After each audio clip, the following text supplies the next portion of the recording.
Hello and welcome to Taskmaster Talks with Kevin Sullivan. I'm your host, JP John Paz. With me, of course, star of the show, former ECW and WCW World Tag Team Champion, one of the greatest minds and bookers ever in the history of the business, the Games Master, the Taskmaster, the Devil himself, Mr. Kevin Sullivan. Kevin, how you doing today, sir?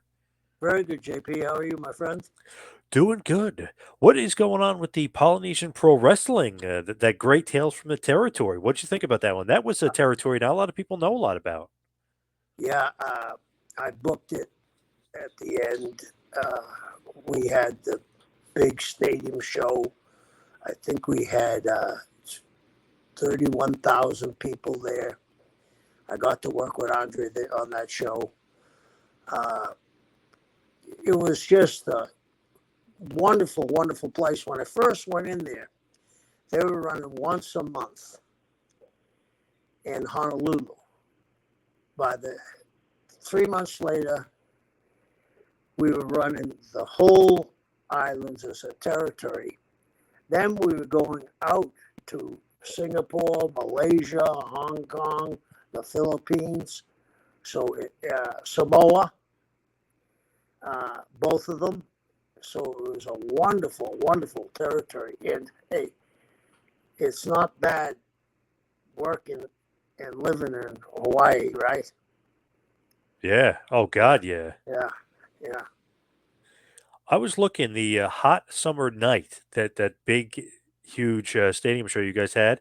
The first one in '85 is awesome and draws. It says 20,000 people, and then they're saying it might be a little bit less. But then the next one only draws 2,000 people the following year in '86. What happened between '85 and '86? I was a lot of talent left. It was sort of like the Exodus with Dusty. Not any. I don't think but a handful of guys were on the '86 show that were on the '85 show. There was turmoil there. Uh, it wasn't Leah's fault. It was somebody else that took over, and it was the beginning of the end, or the end Man, of the beginning. yeah, because if you look at it, it's like you, Mark Lewin, and King Kong Bundy. Who would ever put those three, like Bundy with you two guys? That's Right. awesome. Versus Andre, Steve Collins, and Angela Mosca. Yeah. Like, nice six man. Yeah. And Flair was on the card. Magnum was on the card. Dusty, Dusty, the Japanese boys were on the card. Anoki. Yeah. You know, that was a very unique place because that was like a free house, because you were allowed to work. I mean, me and Mark worked against Fuji in Morocco on a show there, and they were working for the WWF, and we were working for the NWA at the time. It was before we went there full time. So, and then Anoki bought Leah a ring, and Baba sent talent over, and there was a lot of exchange. And New Japan and All Japan let the guys work, against one another on the whole Honolulu shows. But you'd have to be very cautious of the finish. You know what I mean? Yeah, and if you look at it, Bundy and Andre are WWF guys at this point in Right, '85. right. Was Yeah. that common for Vince to let guys work other shows, or really just Polynesian Pro? I can't think of It another one. was only Polynesian Pro that I know of. Only one that I know of. Like I said, it was like a free port. She allowed, because everybody wanted Leah to do well.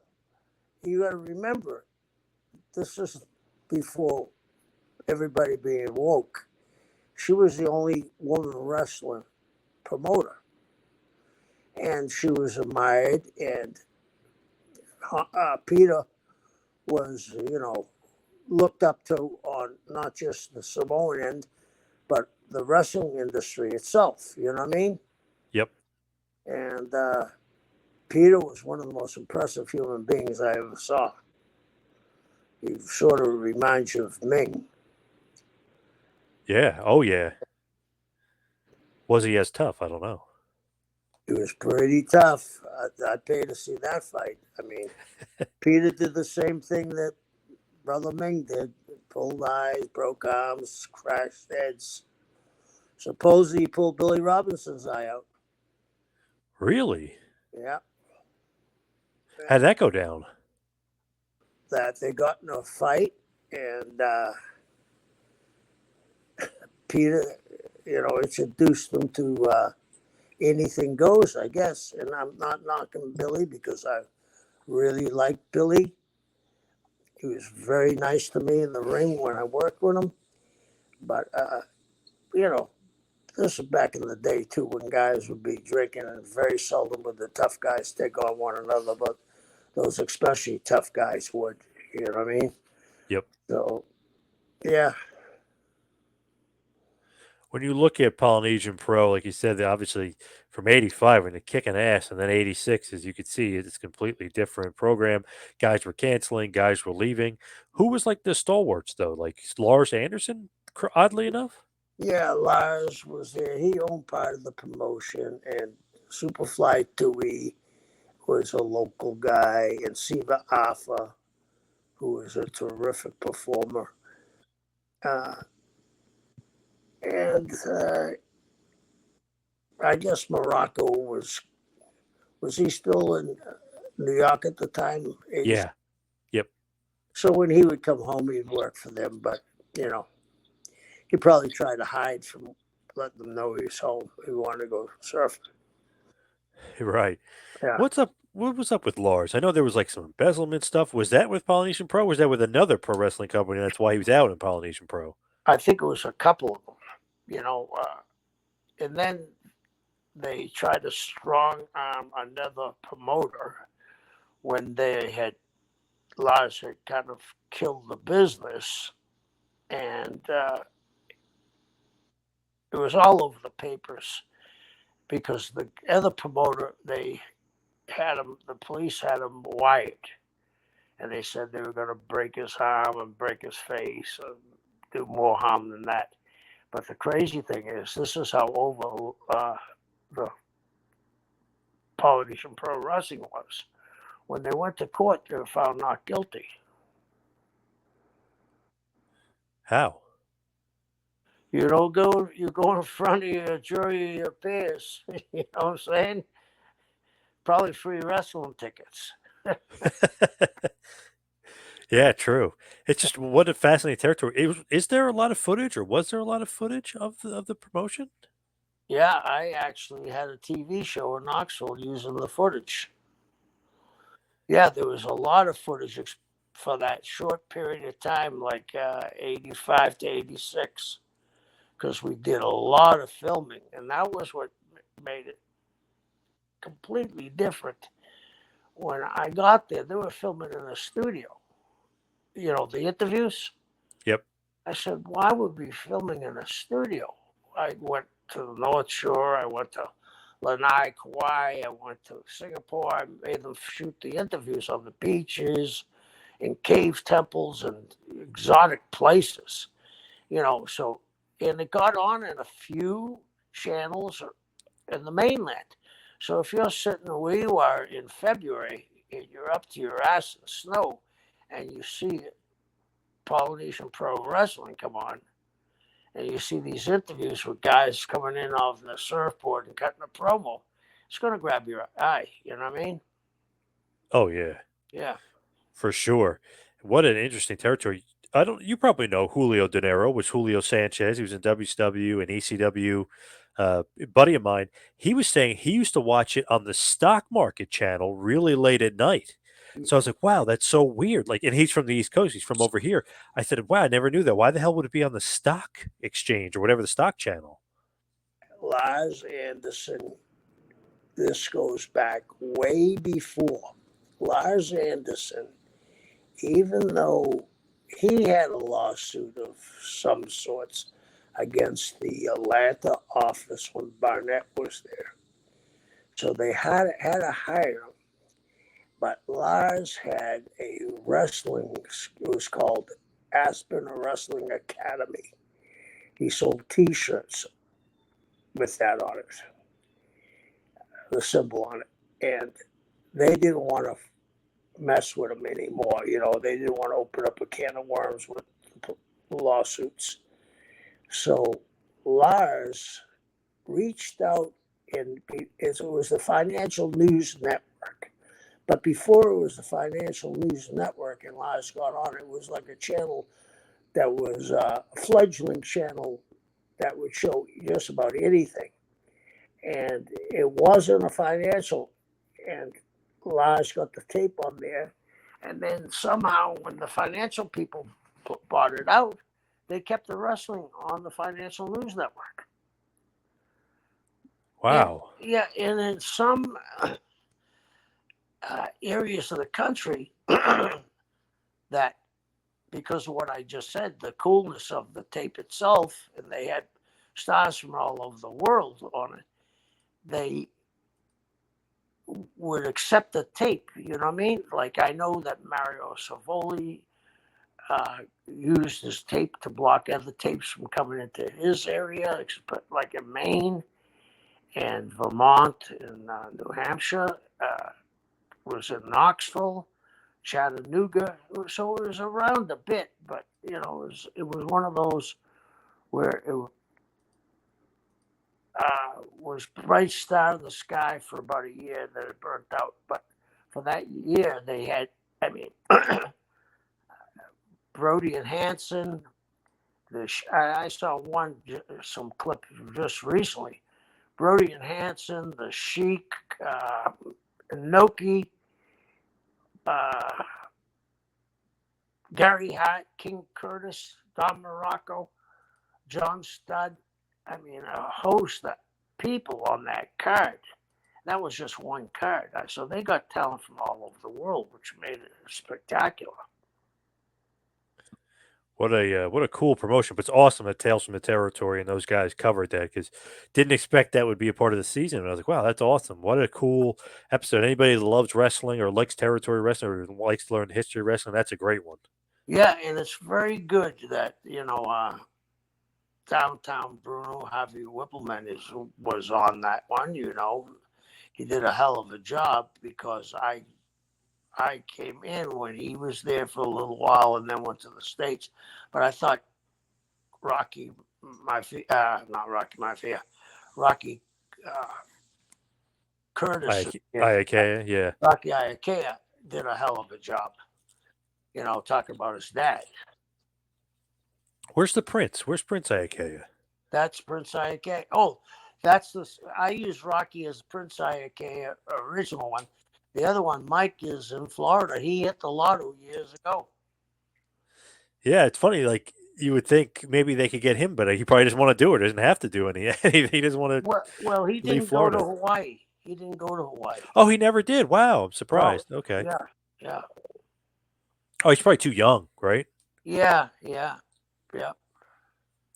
So overall, you liked being over there. I mean, you can't not like living over there, right? I loved it. We were going overseas. Plus, I was working Japan. It was a wonderful time.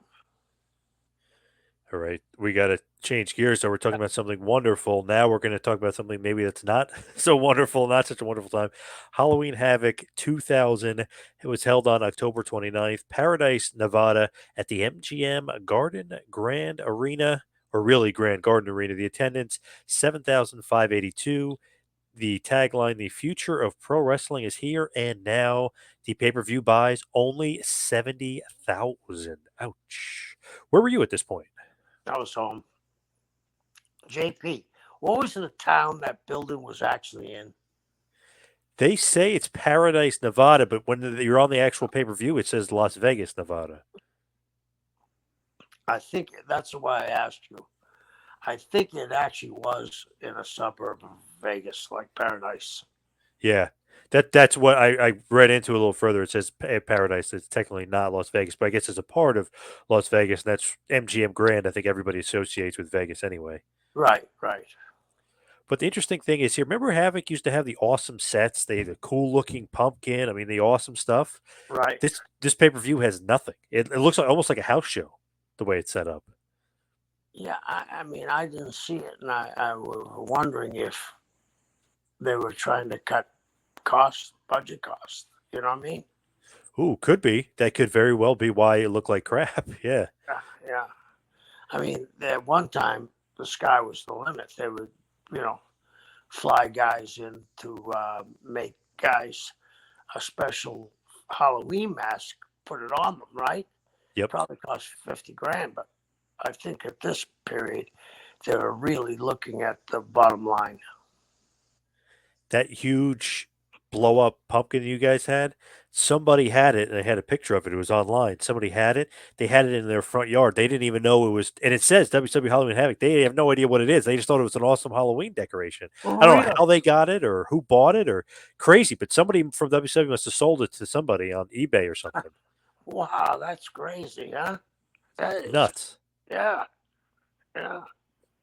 Imagine having that in your front lawn. It's probably 50 feet wide. At least, huh? It's awesome though, but this pay per view does not have that. Interesting though, Eric Bischoff has said a few times that he always thought Halloween Havoc was like his Starcade or his top show. Did you ever view it that way? Did you view it as like the top pay per view? I think I could relate to Eric's choosing of that. I mean, at one time there was some way out stuff going on there. It was very good. It was built along two things: heat and blow offs, where the babyface got over. So you got a little bit of both sides winning, you know, and on Halloween Havoc. You know what I mean? The Yep. guys that had been there and had done angles with the baby faces were going to get their comeuppance, and the guys that were just coming in and were putting heat were going to destroy baby faces. So it was very well done, I think, early on. To me, the way you kind of noticed that Bischoff kind of put the emphasis on Havoc, maybe over Starcade, Hogan wasn't on all the Starcades when he was there. He's on all the Havocs, obviously minus this one because he's gone at this point, but he's on every Halloween Havoc, but he's not on every Starcade. That's interesting. Yeah, it is. I never thought of it that way, but I can see, obviously, Eric. Let me ask you something. Did WWF at the time take October off? No, they had their, I think it was either No Mercy, one of their lesser known pay per Yeah, views where it yeah, was October. yeah. It Usually was, WCW dominated, obviously not this time because you only did 70,000, but usually WCW did pretty good in October because of Havoc. yeah. So there is Eric's line of reasoning, I believe, and rightfully so. You know, you load up those cards, you really don't have competition. If somebody only has money for one of the pay per views, they're going to go to yours. Yeah. And Havoc, just normally, not this year, but normally the sets, the Halloween stuff, the theme, it just, me and my friends, we always thought, oh, this is the coolest pay per view because it's so different. We're not used to seeing like such a cool themed pay per view. You know what? It also reminds me of, and I don't know with if this is true. It's sort of, to me, is copying a lot of lucha libre stuff. Dawn of, Night of the Dead. Yep. Uh, it kind of leaned that way in my head. Did you? Yeah, a little bit. It kind of has that vibe to it a little bit, which is cool. Yeah, because All Souls Night. Everybody Yep. walks around. So I think it was something for people to look forward to. It was really wild. You know what I mean? For that time. And in years prior, sometimes you guys would have spin the wheel, make the deal, or just some cool theming, and it just always seemed like a cool pay per view to me. Definitely was different, and which different equals good to me for a lot of the wrestling stuff. Right, right. As long as you don't uh, electrocute Abdullah the Butcher, right? The Chamber of Horrors match is bad, yeah. Yeah, But hey, is it so bad it's good? You know what I mean? Could it yeah, be? yeah. Yeah, maybe that was a little ridiculous, but still, though, Eddie versus Rey Mysterio, Havoc '97. Everybody remembers that. I mean, there's a bunch of good moments Oh, for yeah, sure. yeah, yeah, for sure.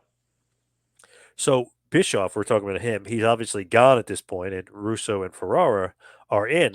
So this is going to be a completely different show. Like I said, the set is nothing. Maybe it's a budgetary thing, but the set stinks. I don't know. It's one of the things where let's see how the show is. It doesn't feel like a Havoc. It feels just like Fall Brawl or just like any other show. It doesn't have that special feeling to it. So already going in, it's not, it's not great. Yeah, I mean, I didn't watch it, but if that's your big pay per view, I think, and getting you're on the down slope, I think you protect that as much as you can and spend as whatever you have to do to come out profitable on that one.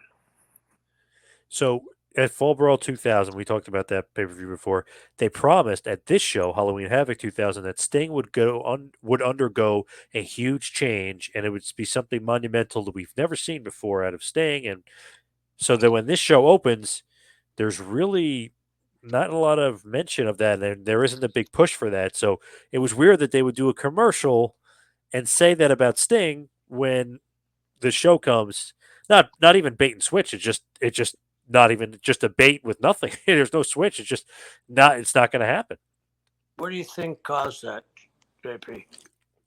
Honestly, it almost to me, and I could be wrong on this, but it almost seems like creative was like, okay, we're going to do this with Sting, without even asking Sting, and then all of a sudden Sting was like, "We never even asked me. What are we doing here?" So it seems like a creative Sting, not issue, but it definitely something where they didn't okay with him.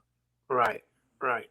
That's, I mean, I wasn't around again, I'm reiterating, but I can see that somebody came up with an idea, they put it down, they talked through back and forth between the two of them, and nobody went and asked Sting, uh, "This is what we got planned. What's your input?"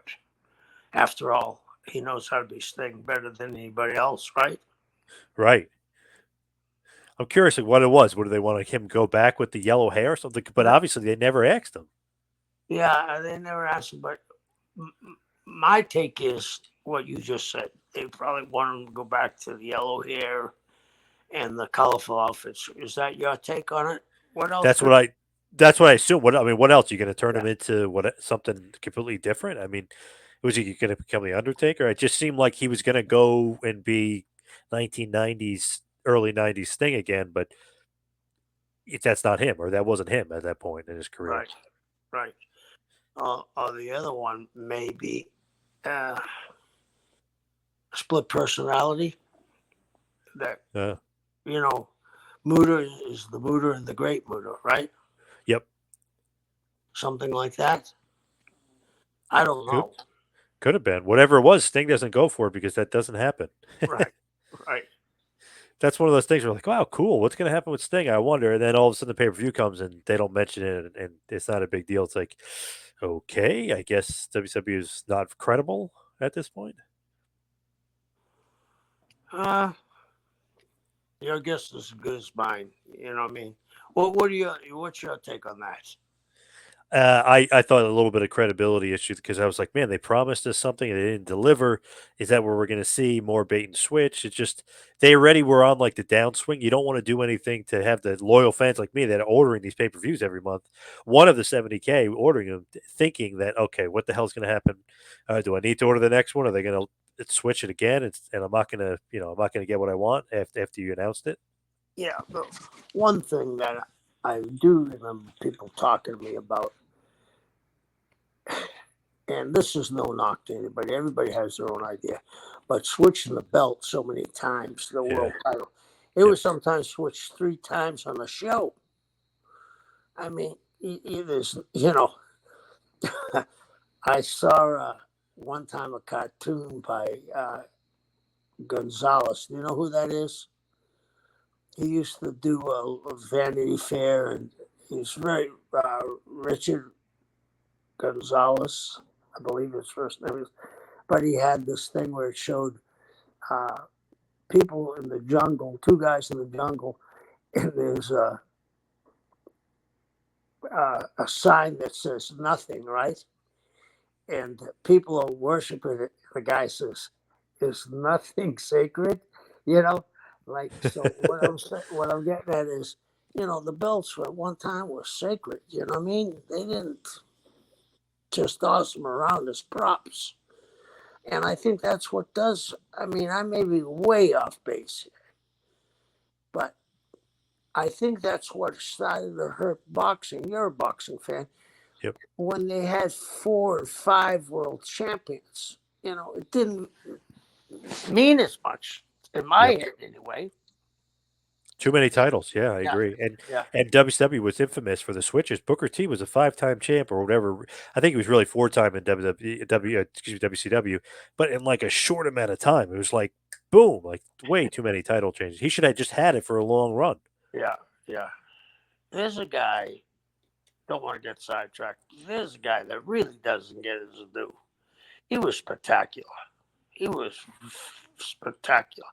And there were sometimes when you're in the ring with guys and you look and are in a tag match, you'd say, "Wow, that guy's really tight. His stuff you can't see through it." And wow, that's fabulous. He Booker was so athletic. That spinning to get off the ground. Yep. What's that? Spinaroonie. The spinneroonie. Yep.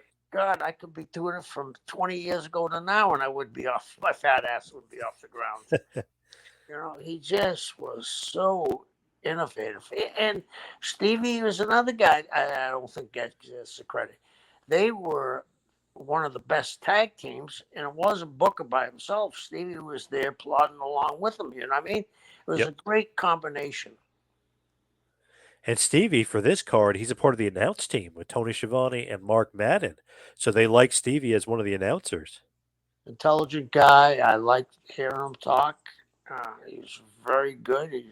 He's got his own podcast, right? Yep. And does very well.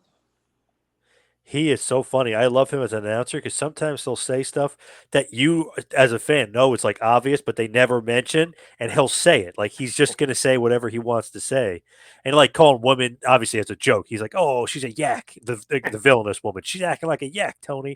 And he's doing stuff to try to make Tony laugh. And you could tell Tony's laughing sometimes. Yeah, yeah. There was a lot of talented guys there. I like him. Obviously, it's Tony, Mark Madden, and him for the call, but I like him as like the color guy. I think he's good, Stevie. I do too. So the show opens up. The first match is a WCW World Tag Team Championship three-way dance. Mark Jindrak and Sean O'Haire versus the Boogie Knights of Disco Inferno and Alex Wright versus the Filthy Animals of Rey Mysterio and Billy Kidman with Conan. Match is actually pretty good for the most part. Obviously it's a little bit of a cluster, but I don't know. I don't mind that opening match. You got certain things going on. Mark Jindrak and Sean O'Haire end up getting the win, and the match goes about 10 minutes. 6 guys, a little bit of a cluster, tag team titles on the line, but it's pretty good. And all guys considered, Jindrak and O'Haire getting the win. Pretty good, start for them in their run. Yeah, and I like I said, I didn't see the show. Did Ginger and O'Hare stay together long after this? Not really, because then they ended up putting O'Haire with Palumbo, and they kind of left Jindrak off with Stasiak, and then he was kind of on his own. But they didn't team up long enough, which is surprising because I feel like O'Haire and Jindrak, out of all of the natural born thrillers, I feel like those two had the best chemistry together. Yeah, I mean, that's why I asked her. I figured they would. They look great. They look like real athletes.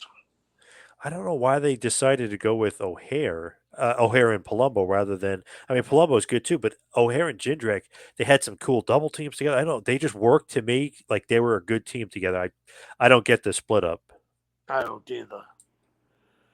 But So after the match, post match, Alex Wright kind of joins Jindrak and O'Haire as they beat up the Filthy Animals. Sergeant AWOL, aka the Wall, runs down to make the save, which immediately leads to the Hardcore Championship match between Reno of the Natural Born Thrillers and Sergeant AWOL, aka the Wall.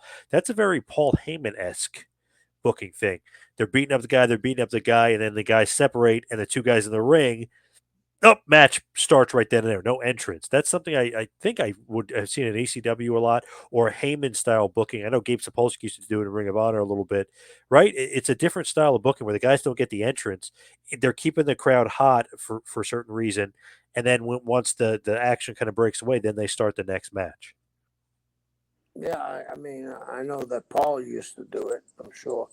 Gabe learned under Paul, so he would take that. And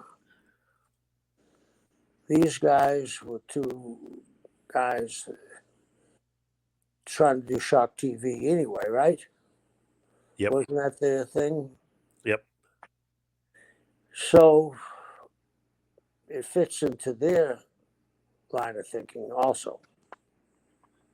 Oh yeah, for sure. So Reno ends up getting the win and retaining his hardcore championship in about 11 minutes over Sergeant Abel. It's actually just a fun hardcore match. They use weapons. They use this obviously fake monitor, but Reno uses the roll of the dice and gets the win.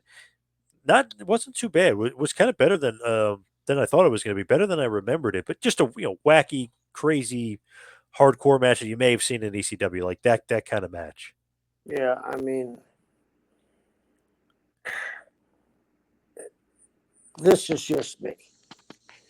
As I look back and you're talking about this match, you can never give a hardcore match. In my opinion, I may be wrong. Maybe there's a couple exceptions to the rule that are going to be as good as ECW's.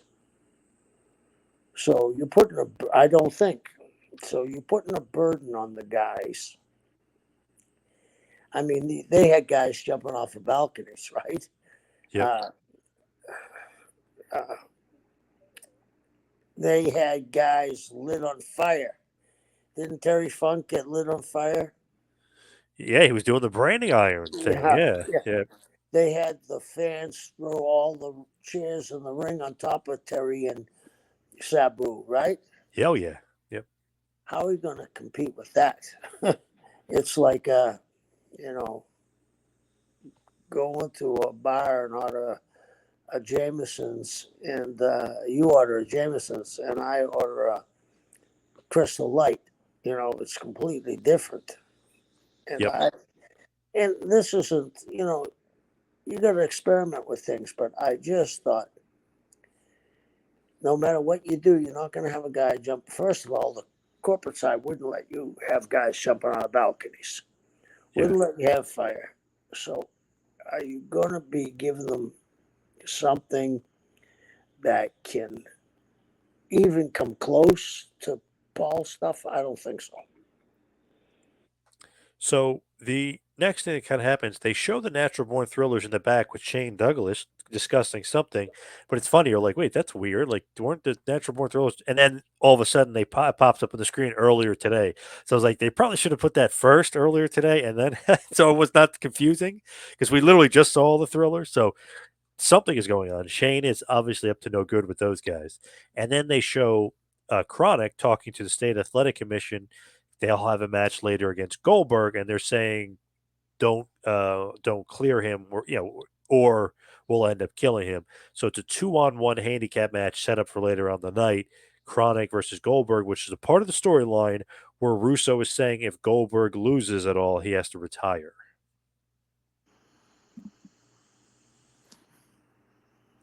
What do you think about that? Uh, if it's done right, everything could fit. But you got Goldberg, who's right now probably got the company on his back, would you say? Yeah. So you as a kid know he isn't going to lose, correct? Yes. He ain't gonna. So I mean, sometimes it's like we were talking about when I was a kid, and I went to see Frank Scappa and Argentina Rocca wrestle. And Rocca was a huge baby face, and Frank Scappa was a huge baby face in Boston. In fact, uh, they gave him the a real belt with diamonds and studs because I knew the Santos family. I mean, this thing was worth a lot of money, and I knew that neither one of them were going to do a job. You know what I mean? So Yep. Yep. yeah, So the next matchup, the perfect event, Sean Stasiak, and Chuck Palumbo versus the Misfits in Action, Lieutenant Loco, who is of course Chavo, and Corporal Cajun, who's of course Lash LaRue.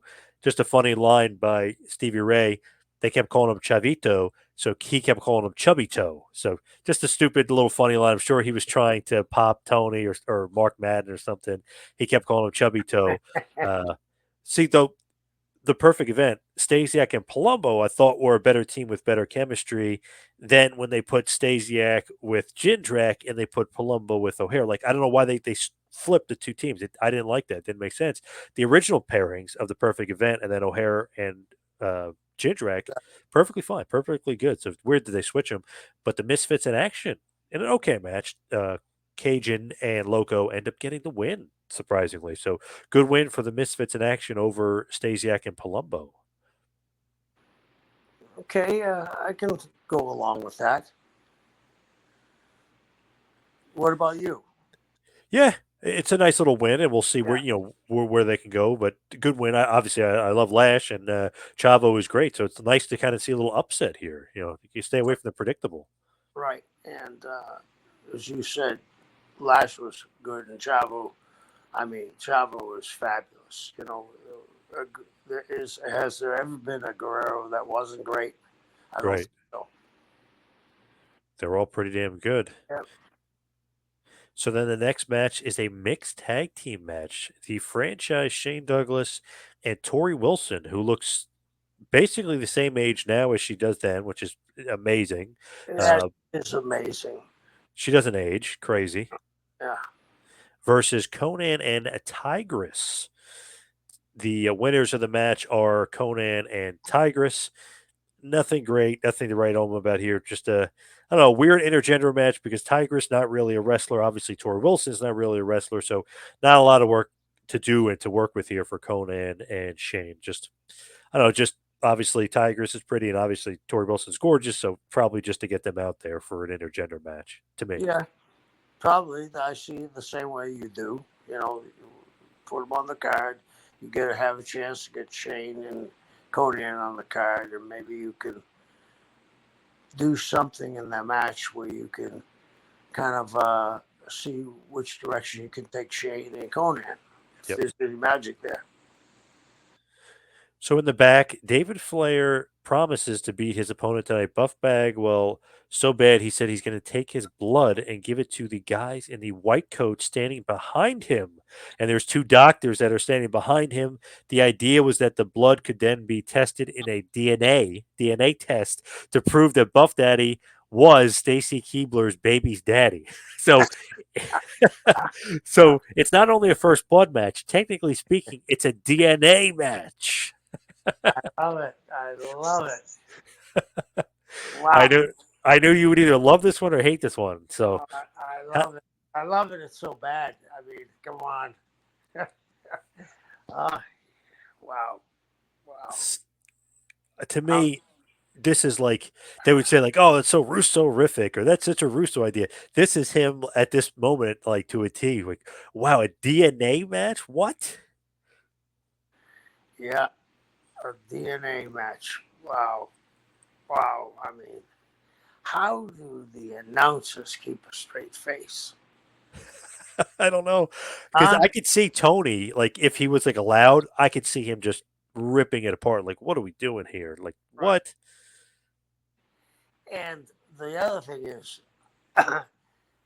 David, the poor guy really, they didn't give him a chance to train, to get ready.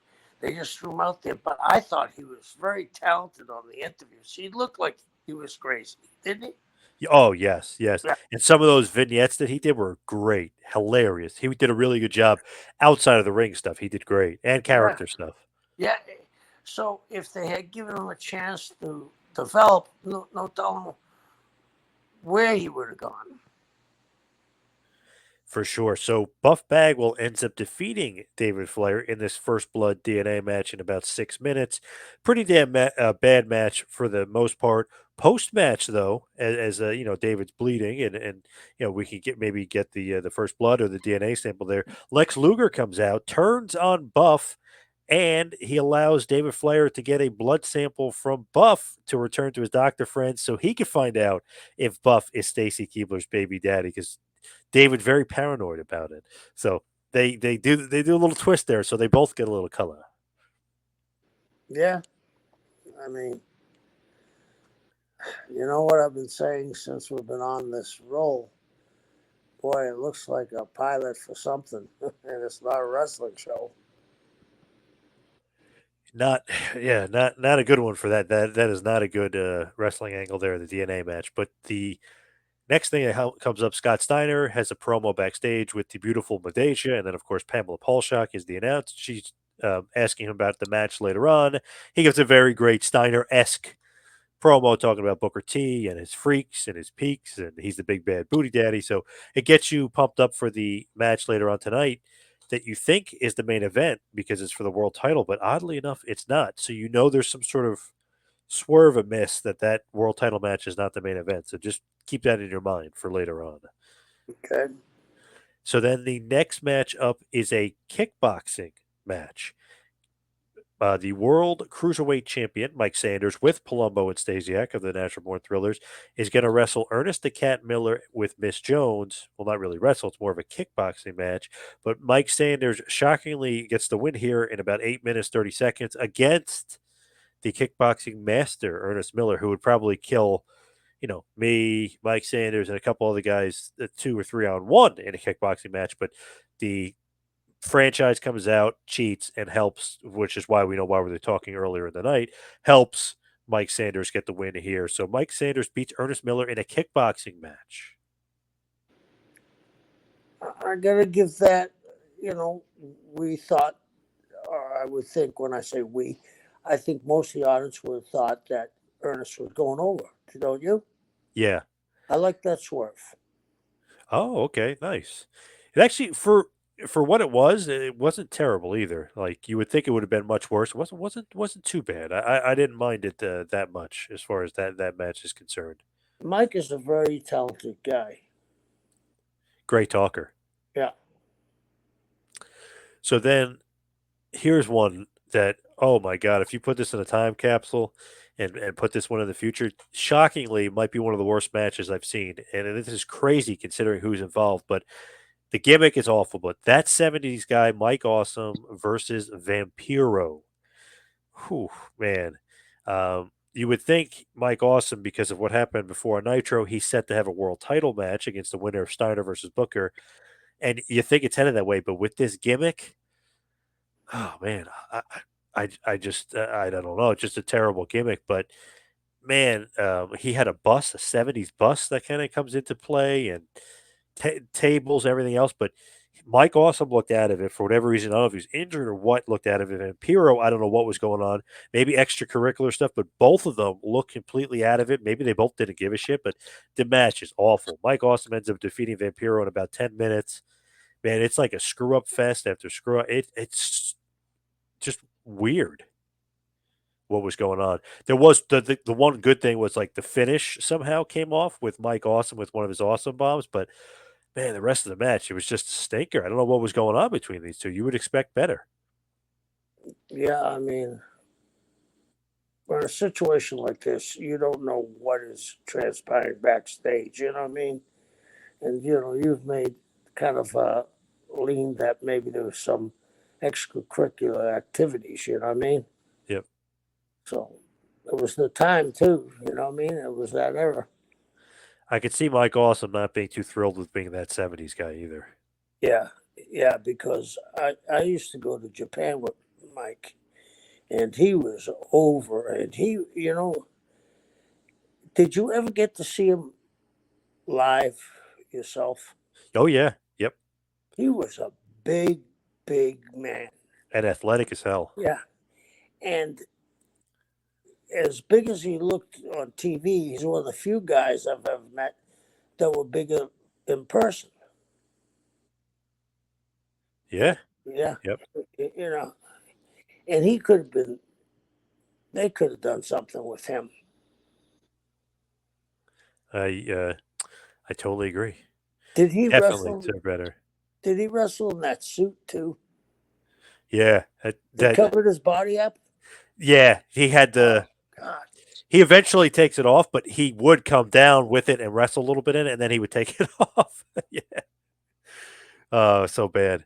The next matchup, the WCW United States Championship, but of course it is the Canadian Championship because Lance Storm is the champion, and he's saying that it's really the Canadian title, which I thought was pretty good and pretty clever. I mean, really got him a ton of heat that he would say was the Canadian title, not the U.S. title. So one thing I definitely liked about it, and obviously I liked him getting a push out of the whole deal. So it's Lance Storm and Hacksaw Jim Duggan, if you remember correctly, who is the Canadian Yeah. heel now, versus General Rection, General Hugh G. Rection, aka Bill DeMott. Uh, so Major Guns doesn't kind of do what she's supposed to be able to do to help Storm. Duggan is not, doing what he's supposed to be able to do to help Storm. So General Rection somehow, some way ends up winning this match and becoming the new United States champion. The match goes about 10 minutes or so. It was okay. It probably could have been better without like the Will Duggan cheat, Will Major Guns cheat kind of stuff. And if it was just General Rection one on one with Storm, I'm sure it would have turned out great. But it was just okay. Yeah, I mean, Lance Storm to me is one of the most talented guys.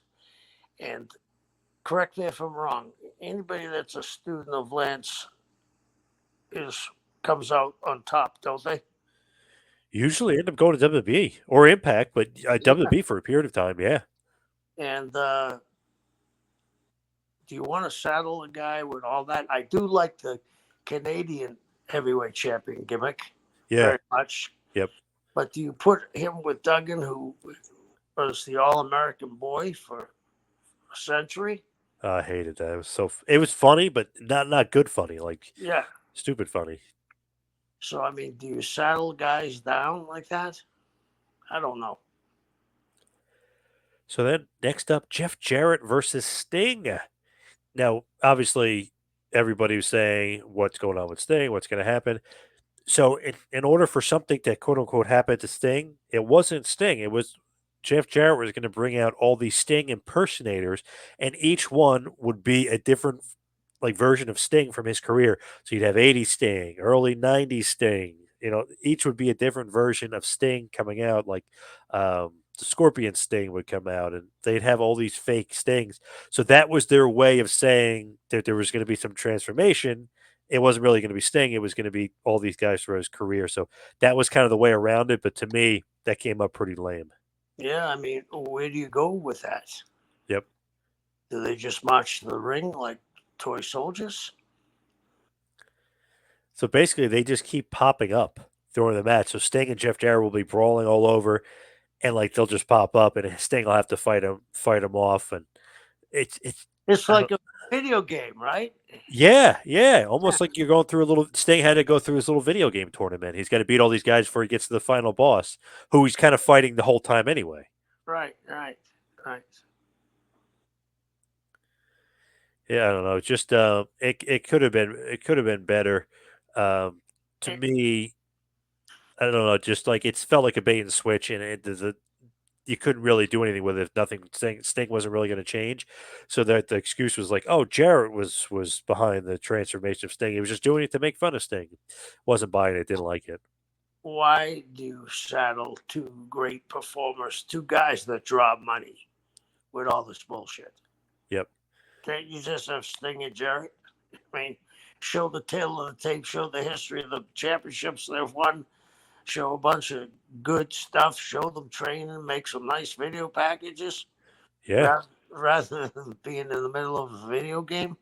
So it's funny. 5 years later in TNA, Sting and Jarrett, have a basically straight up match, and obviously, the guitar gets played, but they had a great match. But it wasn't all the Gaga bullshit going on. It was a good match. Yeah. So if they could have done it 5 years later, they could have done it here, and it ended up being a pretty disappointing Sting Jeff Jarrett match. Basically, Jarrett gets the win here with the guitar and the help of the five fake Stings. So I know it kind of looks like he's cheating and he's a heel, but he really needed that much help to beat Sting, basically. Not four, not three, Yeah, five. It was five fake five. Stings. Yeah, Jesus. Well, next time in the return, he'll have to have 10 of them. yep. So it looks like, to me, a little weird thing here that happens in the back. Booker T is being interviewed by Pamela Paulshag, and he says, "Hey, my match is up next for the title versus Scott Steiner. I want to give Goldberg a little bit extra time to prepare for the main event." Weird, right? Yeah. Yeah. Why would a guy do that?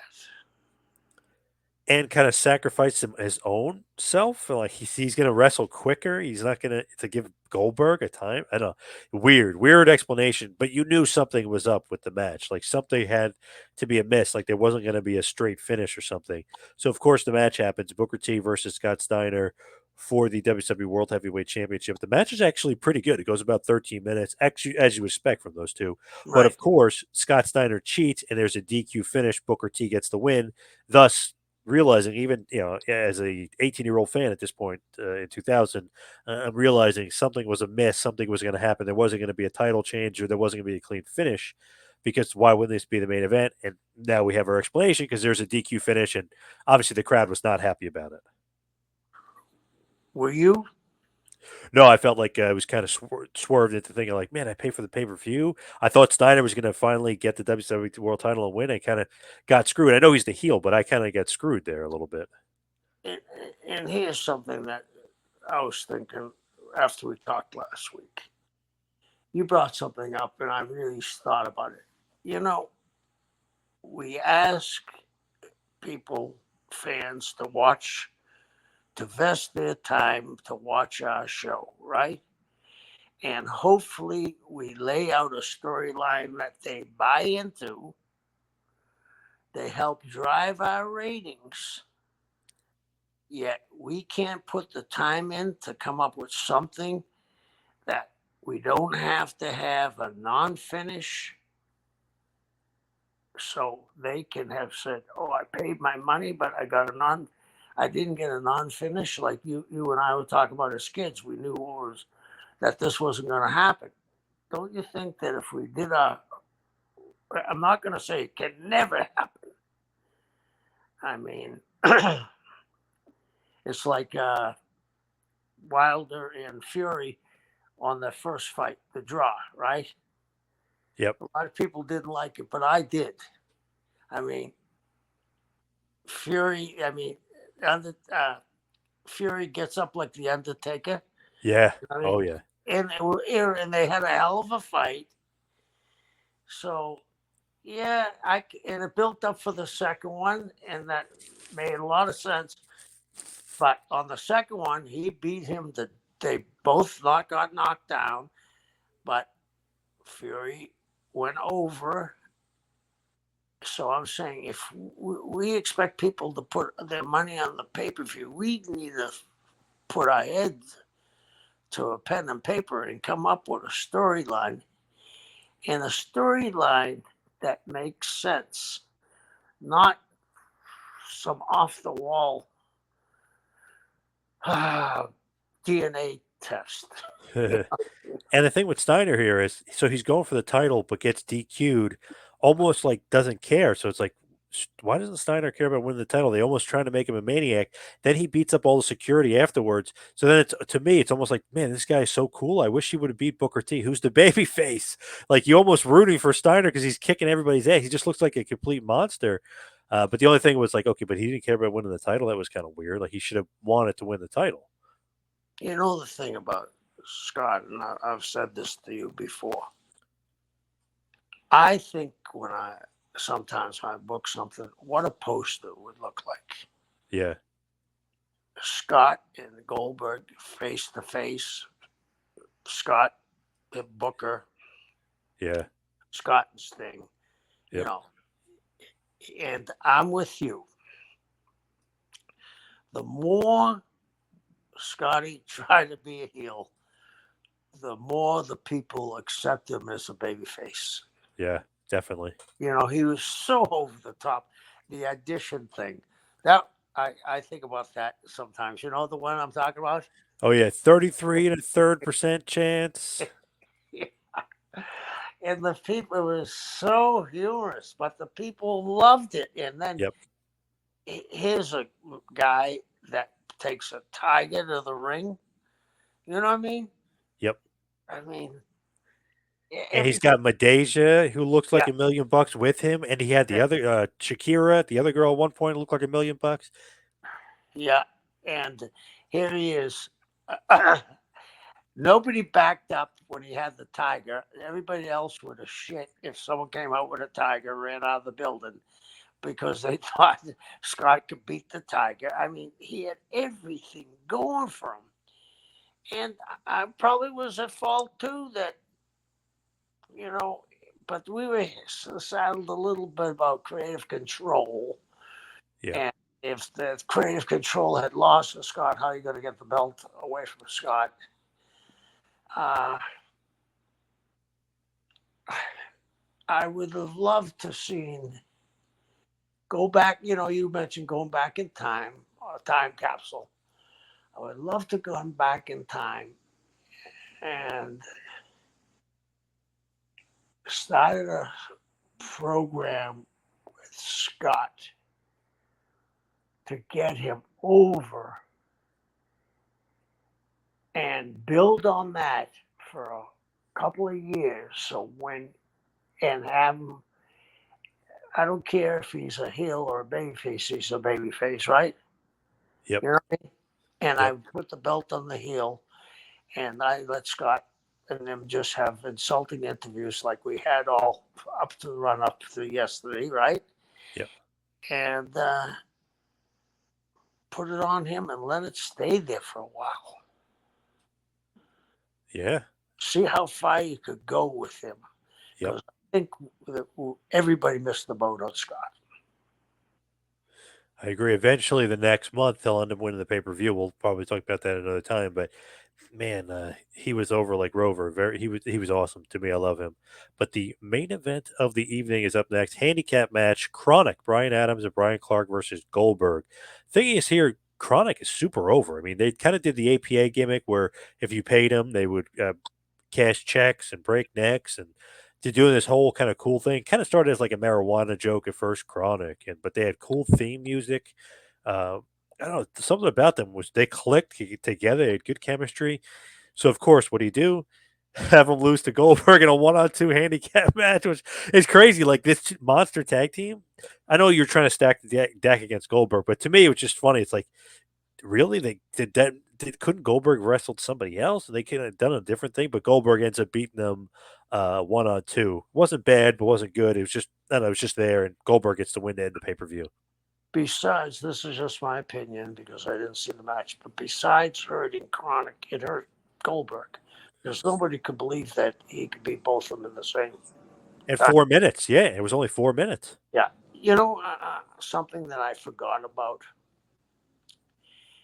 Uh, I'm not going to have the guys correct all of them. In St. Louis, Bruiser beat Fritz von Erich and Pat O'Connor in a handicap match. Okay. Now, that if I tell you that, it just sounds crazy, right? Right. Because of who they are. Yeah. But in St. Louis, they were sometimes not knowing the history of territories and not knowing the bookers. Bobby Bruns was very cerebral as a booker.